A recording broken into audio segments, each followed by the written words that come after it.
Hello' guys পুনৰ এটা mini ব্লগলৈ আপোনালোকক স্বাগতম জনালোঁ। আজি মই গৈ আছোঁ মাছ ধৰিবৰ কাৰণে। এইটো ফাৰ্ষ্ট কেঁকোৰাৰ সৈতে প্ৰথম যাত্ৰা কৰিলোঁ।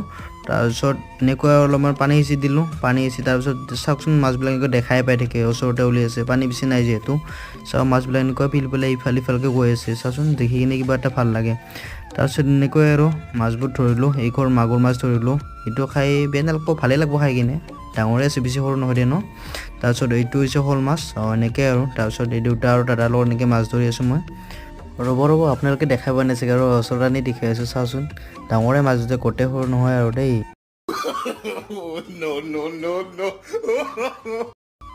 মাছ ধৰা হৈ গ'ল, এতিয়া ঘৰত গৈ আছোঁ। চাওক ৰ'ব গাইছ, মাছ দেখাই আছোঁ এতিয়া তহঁতক। কি বহুত মাছ পাইছোঁ, 5 কিলোমান মাছ পাইছোঁ। এতিয়া দেখাই আছোঁ তহঁতক, চাই থাক।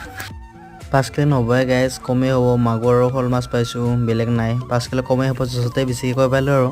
যদি ভিডিঅ'টো চাই ভাল লাগিছে তেতিয়া লাইক কৰিব, ছাবস্ক্ৰাইব কৰি দিব দেই গাইজ।